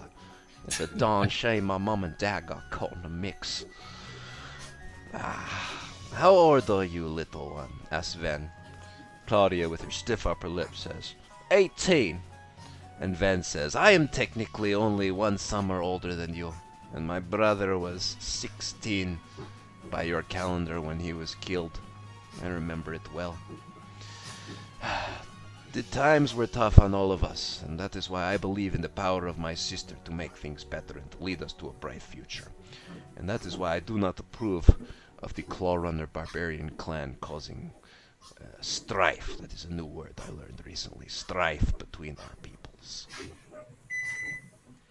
All right, Claudia says. We've had a lot of fun, song and dance now. Let's just solve this thing and get out of here. All right.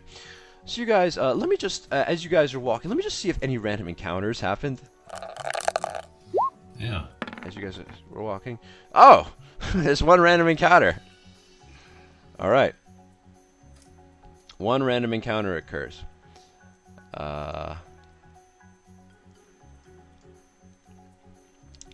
Okay.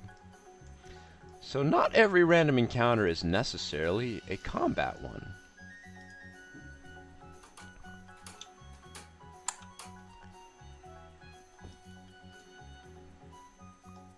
Alright, so you should see yourself now.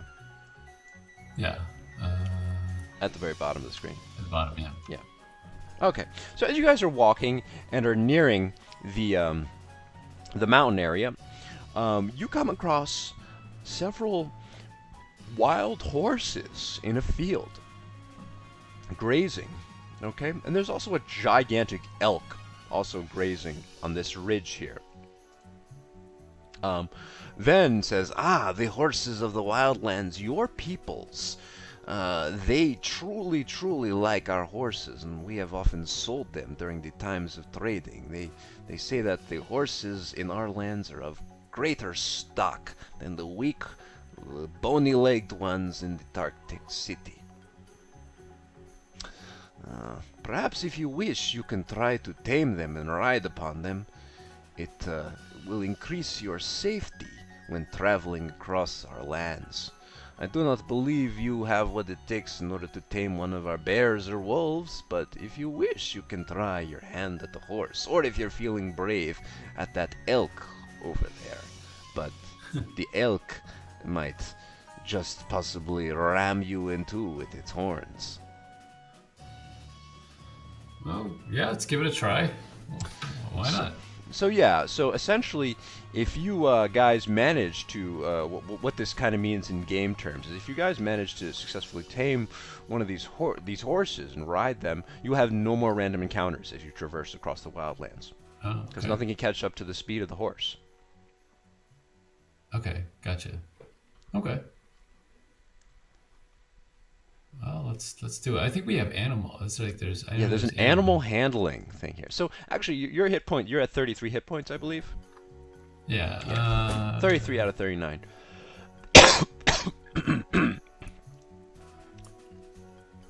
Yeah, 33. And Claudia was she was only at 13 out of 31. I'm going to say that Claudia used, I think maybe Claudia should use one of her hit dice to take a rest also, to try to recover a smidgen of hit points. I'm going to say that as you guys are observing the horses, Claudia takes 5. She leans down on the ground, takes a breather just to get back some of her hit points. And she uses up, whoops, I almost dropped my book here. She uses up another one of her hit dice. She's got 3 hit dice remaining. And she, let's see how much. So your hit dice is 1d8. Yeah, so she's just going to roll a 1d8 and try to recover some HP. Okay, she recovers 5 hit points. So she's at 18. I'm going to have her use up another one.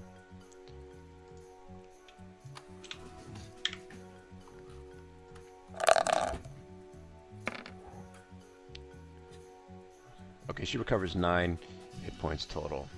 Okay. So she's at 22 hit points now. 22 out of 31. Okay. And you are at 33. All right. And so Ven talks you through the basics of possibly taming a horse. And she says, these horses of our wildlands, they need to have the energy ridden out of them. So you must creep up onto its back and then mount it and try to remain there for a period of time. And once the horse has found you too stubborn to throw off, then perhaps it will let you be its master. It is worth giving a try. I encourage you to do so. I will stand here and watch. I will find this greatly amusing. Alright, so what you guys need to do, essentially, is you'll have to kind of sneak up behind the horsies using your stealth and try to jump it. And you're going to have to last for a bit on it. You're going to have to make some animal handling checks. Okay. And each horse each of these horses are, some are more difficult than others. And if you really want to try your luck, you can try the elk over here. Let's start with a horse, I think. Oh, I think I could probably do this, Lester. I used to ride horses when I was a little girl. I don't know about you, though. Have you ever ridden a horse before? Did Mortimer, your pops, did he teach you horseback riding? That's sort of a rich person thing, isn't it?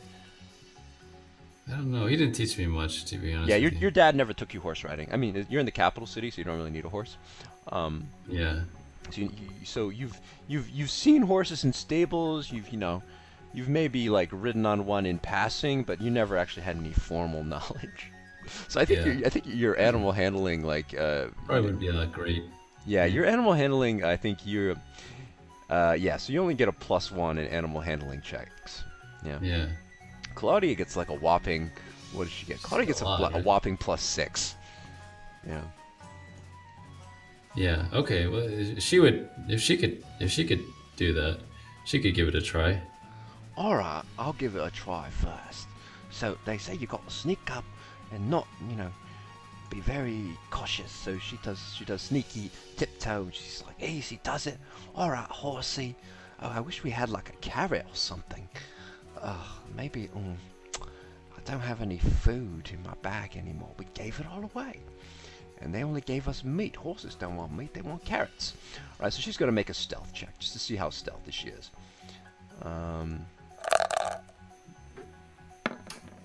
Oh, she's super stealthy. She rolled a 19, so the horse doesn't see her, alright? Alright, so Claudia is going to jump up on top of the horse. So she sneaks up behind the horse, and then says, alley-oop, and then jumps on its back. Alright? Okay. And then the horse lets out a neigh, and then rears itself back and forth, and Claudia kind of grabs both hands around its neck and says, alright, I just gotta ride you until the cows come home, whatever that means. Alright, and so the horse begins bucking back and forth. And Claudia has to make an animal handling check. First animal handling check. Alright, first animal handling check. Claudia rolls a 16. Alright, she stays on. The horse begins back and forth. It begins running towards you. Lester LeFoe, make a dexterity saving throw. As the horse comes rampaging towards you, just click on dexterity saving throw on your sheet. Wait, hold on. It's on top. Where is that? Above the regular skills, yeah. Oh, sorry, yeah. Oh, dexterity save. Okay, so you rolled a 14. So these saving throws are used when like you do it in like an emergency, when imminent danger is coming. Right? So Lester LeFoe manages to dodge the horse coming, kind of like does sort of this ghetto back handspring, and kind of like jumps out of the way. And then Claudia's like, oh God, Lester, I'm sorry. This is an untrained beast. I don't know what I'm doing. It's a far cry from Hubert. Alright, Claudia's got to make another animal handling check to stay on. Can Claudia make it? Alright, she rolled a 7. Alright, unfortunately, Claudia goes flying. She falls off. Alright. She falls off and she takes, she takes 4 points of damage. Ouch. Oh. And then Claudia's like, oh no, you're not gonna get rid of me that fast. And then she jumps back on the thing and she makes another animal handling check to try to stay on this thing. And she gets 21. All right, so she's riding the thing back and forth and it's moving around and about. And then finally she's got to succeed on one more animal handling check. And she rolls a 19. All right. She succeeded on 3 animal handling checks. Alright, the beast finally calms down, and then she's successfully riding on top of it. And she's like, hey Lester, look at me! I'm a regular horse girl. Oh, I tamed this vicious, untrained beast. Look at me. beautiful. I got my very own mare. I gotta think of a name for him. Maybe you should give it a try, Lester. Be careful. Okay.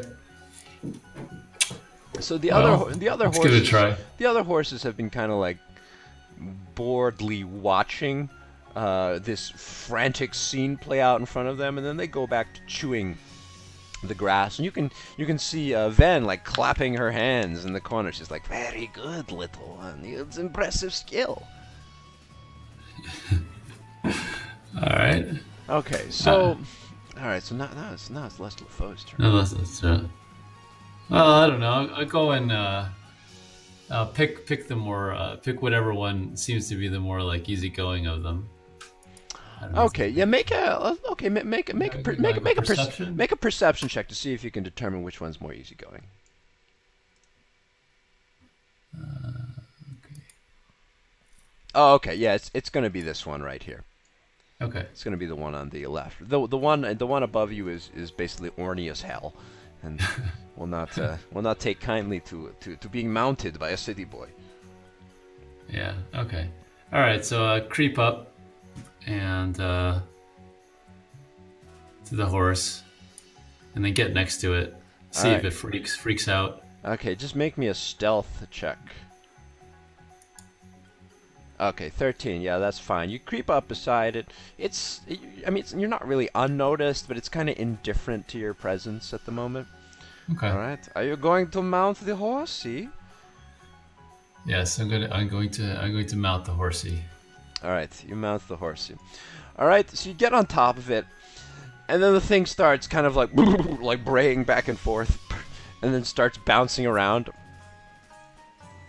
And you're kind of holding on to the neck, the mane, whatever you can grab hold of. Give me an animal handling check.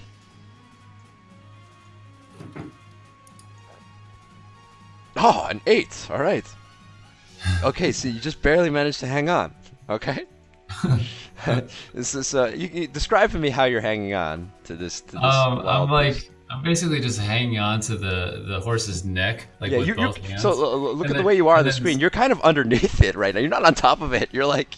Well, I guess I'll just go like that. But yeah. So with both hands hanging on, and squeezing the fuck out of its like I don't know, flank or something like that with my legs. Very nice, very nice. Just the thunder thighing this animal. All right. Exactly. So it appears to be like like if the horse could talk, it'd be like, "What the hell are you doing, human? Get your ass off of me!" And so it begins moving kind of towards this tree and begins like bumping against the tree to kind of knock you off. And you can hear Claudia screaming, "You can do it, Lester! This is like riding a bull! I hear they do that in some underground parts of the world. It's actually a sport for them. Except it's a horse. And technically not that hard, but it is a wildlands horse, so..." Alright, make me another animal handling check to see if you get knocked off when it rubs against the tree.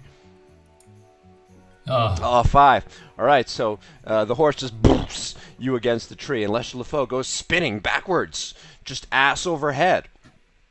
Falls here. Lester LeFoe takes a little bit of damage. Lester LeFoe takes 4 points of damage. Okay. You want to give it another try? Yeah, let's give it a try. If you succeed on 2 more animal handling checks, you'll be able to ride it. Okay. So wait, I'm a 30, 33, 29. Yeah, I already marked it down for you. Oh, okay. Oh, I marked it down on your kind of like your HP bar above your head. Yeah, if you click on your little character token, you can see you have 29 HP, 14 armor class. Oh, I see. Okay. Yeah, let's give it a try. All right. You don't need to make the stealth check. You can just run up and just jump on that fucker. All right, you run up and jump on the fucker, and the horse lets out a neigh. The horse lets out a neigh, and then is like, "Get the hell off me, you son of a bitch!" Animal handling, go. 7. You stay on top, just barely, dealing with the low digits. You feel like such great energy and exertion underneath yourself that you've never felt before in your life. You are reminded of the words of the animal fucker that you met in the party in Tartec, who said that, you know, he was all done with these females. He was all about that horse vagina now. All right, you make one more animal handling check. Oh, 14, very good. Oh, nice. So you buck back and forth on this wild bronco, and thinking of all the poor horses that man violated, and you pray and whisper to yourself that if this damn animal just lets you ride it and get across these lands safely, you won't let any man fuck a horse ever again as long as you live. You put it on the LeFoe name. And as you finish that thought, the horse calms down and finally, like, almost, you know, in a resigned sort of way, it's like, all right, you want to ride me? Fine, I'll let you ride me. Lets you ride it. Okay? Huh. And then Claudia rides up beside you and says, look at us, Lester. We're just like, oh, this is real romantic, like riding off into the sunset on horses. I like this. The third horse, after seeing its companions, now slaves to humans, shakes its head like, ugh, and then, like, wanders off somewhere. Then says, very well done. Well, this will make the rest of our route faster, much easier. And so then, as she's talking, she jumps up top on this ridge here, and basically, like, doing sort of a jumping motion, she hops right on top of this elk. On the elk? On the elk. Just kind of Wow. like, I don't know if you remember the one of the Lord of the Rings movies where Legolas does this really weird thing where he, like, scoops himself up onto a horse as it's running at him. It's this like completely unrealistic motion, but he basically, the horse is running at him, and he flings himself up onto the saddle. Okay. So he basically does that. All right, and the elk makes loud, uncomfortable noises for a minute and rides back and forth, but Ven just is rock solid on the thing, and then they bound off, and then Ven slaps it a couple times, just like bashes its head with the butt of her axe, and until finally the thing is just like pounded into submission, and then Ven, like, yells at it some things in barbarian, what appear to be dirty words. All right, and then Ven says, all right, I have my steed, you have yours, let's go. And Claudia's just like, what a show off, my god. Alright. So, you guys depart as a group. Alright. Alright. You got some horses now, so you guys gallop across the remaining distance. Go, horsey. Go, horsey. Guys, I'm gonna just remove these, I'll put you guys in here. You guys just gallop, so you should see yourself now. Gallop across the remaining distance towards this cave here. Alright, and the cave kind of leads into sort of an underpass, and you're not really underground. It's kind of like sloping upwards into the mountains, and then suddenly you're up in the mountain territory again as well. So you're not really going underground or anything, you're just kind of like going under a mountain pass and then climbing upwards. Okay? Alright. And okay. So let me get rid of this and let me put you guys down here.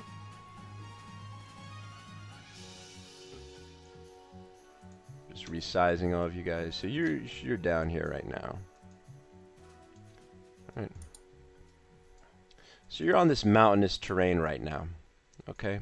And you guys pull up, and then Ven says, it is too dangerous for us to take the animals any further. The road becomes uneven and unstable.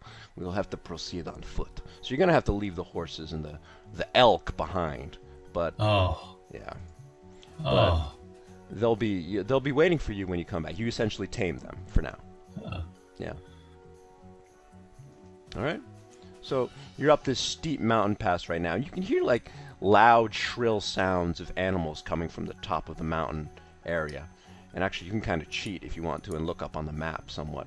You can kind of see, essentially, what might be going on. Oh. Yeah. It's an owlbear. Yep, there's an owlbear up there. Yep. And, what, an eagle? Look a little closer. Oh, it's a griffin. It's a griffin. Yeah. Yeah. It's a griffin. Okay. All right, and so I think that's where we'll wrap it up for tonight, because it's getting a bit late. But yes, we'll go into your encounter with the owlbears and the griffins next time. Okay. All right. And we'll see how you guys fare. And remember, so your objective here is to try to figure out what exactly is causing the dispute, or rather the war between these animals. Yeah. Interesting. Okay. Owlbears were in what was that? What's that? The game that we played, Dragon's Crown. Yes. They were in Dragon's Crown. So Dragon's Crown actually has so much D&D stuff in it. It was really it has a lot of inspiration from D&D. Yeah. Because it was made by the same people that made that D&D arcade game. Remember, we played it together on Steam. Oh, really? They did the same thing? Yeah. So those arcade games were made in the 90s, and then members of the team then worked on many other projects, but then years later they wanted to like recreate something similar, so they made Dragon's Crown. Oh, interesting. Yeah, so Dragon's Crown has a lot of traditional Dungeons and Dragons monsters in it, including like the Beholder, which is like a traditional Dungeons and Dragons monster, the big thing with one eye. It's got owlbears, and even if you go back and replay it now, you'll probably, like, a lot of it is taken from D&D. You'll probably appreciate it more now. The whole idea of like meeting up in a tavern and going on a trip together, and going to different locales, and a lot of that stuff is from D&D, and it actually for all intents and purposes it's a D&D game. Yeah, I'm gonna have to go back and play it. Have you played it recently? I haven't played it recently. No, I actually do want to go back and replay it again because of D&D, and it does have owlbears in there, and it's worth looking at some of the art. Like, they've got art for the owlbears that you can find out there. And as we mentioned before, owlbears are one of the D&D creatures that were based off of little plastic figurines. They're made in Hong Kong figures from back in the day. Oh, that's right. Yeah. That's right. Yeah. Yeah, a very traditional D&D monster that has made its way in other fantasy games since, and other fantasy RPGs. They've basically become like orcs, in the sense that orcs came from Tolkien, are now everywhere, and owlbears are also everywhere too. Okay. Yeah, I don't think owlbears are not trademarked. I actually looked this up. There's only a few very specific D&D monsters that are trademarked, and owlbears are not one of them, because so many of these monsters come from myth and mythology, and you can't trademark. Right, but that's not from. You said that was actually just something that they created for the game, though. Owlbears? Yeah. Oh, yeah, it was something that they created for the game. Yeah. Oh, and actually, before we leave, speaking of owlbears, here, let me show you this. Let me show you this, since we're on the topic. Here. In your guidebook. Okay. You take a look. Yeah. You take a look at the entry under owlbear. The first owlbears were supposedly created by a traveling mad mage who was trying to manufacture the perfect animal. They say he was violently drunk while doing so, and ended up splicing together the odd combination of owl and bear genes. Since those days, these often grumpy creatures have propagated all across the wildlands. They're fiercely territorial, especially when it comes to defending their young, and can flatten threats like a pancake. Despite this, some folks find them cute, and I've seen owlbear plushies on sale in Tartec toy stores. Like kind of like your little children's gift that you might see in like your Tartec dollar store around Willow Avenue. Like a teddy bear, except an owlbear. Yeah. Yeah. And let me show you the griffin, also in your guidebook to the wildlands, in the back pages. Can you see it? Yeah. Yep. The griffin. Everyone's heard legends of these magnificent creatures who are not antagonistic at heart, but won't hesitate to claw a man or beat him away with wings when threatened.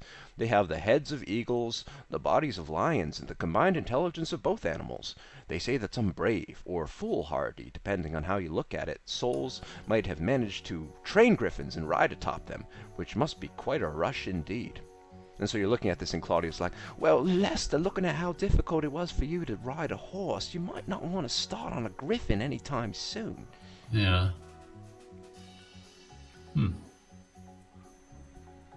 wonder if the wildland people have done that. So as you're looking over this, Ven says, "Oh, interesting, a book about our creatures. We have not ridden or managed to tame these beasts, only the bears, not the owlbears. And our dream is to perhaps one day tame either the griffin or the owlbear and be able to utilize the potential power of both creatures in combat. But they are territorial beasts and very fierce when it comes to defending their young, and so far we have not been able to do so. Maybe one day we will see." Okay. Anyway, yeah, there we go. We'll pick up next time and we'll talk about and we'll get into the mystery of the owlbears versus the griffins and what's going on. Yeah. I think the owlbear is probably my favorite D&D, one of my favorite D&D monsters. Yeah. Owlbear. Okay. Well, we made some friends. Made some friends. Got some upgrades. Claudia's indifferent to them, but yeah. Oh, and one more thing. Oh, before we forget, would you like to mess around with that herbalism kit actually, and try mixing like a potion? It's not a bad idea. Yeah. All right. Okay, so I'm going to have you're going to use the herbalism kit, and you're going to make a medicine check with advantage. So roll twice and take the higher one. Okay. Because the herbalism kit is helping you. I guess you're kind of doing this as you ride, putting some of those herbs into the kit, mixing around, and being like, oh, this looks right. Like, it's kind of like chemistry. You don't really know what you're doing, but you're like, this feels right. Yeah. Sounds good. Didn't really know what I was doing in chemistry either. Yeah, there you go. It's just, you probably won't blow yourself up, but okay. Yeah. Claudia, gonna make some of these things. Maybe we'll if we could only saber the situation. Oh, well, if we had a saber, we could be like Quentin and just stab at it until we got what we Just wanted. saber it. Yeah. All right. Okay. So just click medicine twice. Medicine? Is it medicine? Okay. Yeah. It's gonna be a medicine check. Okay, with advantage, so do it again. Okay, 20, natural 20. All right, so you got a 20 on your second one. All right, so very good. All right, so you managed to make 4 of these armor class potions. That's what I'm gonna call them. Okay. So I'm gonna mark that down on your.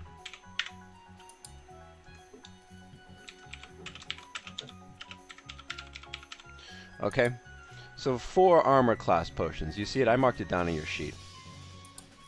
Okay, so essentially what it is, it's a potion, and you won't exactly know what it does until you drink it, but it's going to temporarily boost your armor class or your AC by 1 for an hour. So potentially make you a little bit hardier and stronger to hit. And how it actually affects your physiology, you'll find out when you imbibe it. But yeah. This is the one that's like the skin hardening one? Yeah. That's the way the barbarians describe, and you're not exactly sure biologically how that works, but we'll see what happens. Okay. Maybe it could make you just burst out in hives, or give you like really like flaky, chapped like skin all over. But yeah, who knows? Yeah, we'll see what happens. Okay. Or it could just be like a steroid. You don't know, but you can in a pinch you can try drinking one of those. Maybe we'll test it before we actually need it. Yeah, that might be a good idea. Getting into the experimenting with strange chemicals phase of the adventure. Yeah. Okay, so I'm just gonna, before I forget, I'm just gonna mark. So you used up all those herbs, all right, and we're maybe able to create four of these potions by mixing them and matching them, and don't really know what you're doing, but kind of. Kind of a little bit of this, a little bit of that. It looks right, it looks right. Yeah. Lester, if I turn into a mushroom, I'm gonna blame you. That's all I'm saying. Okay.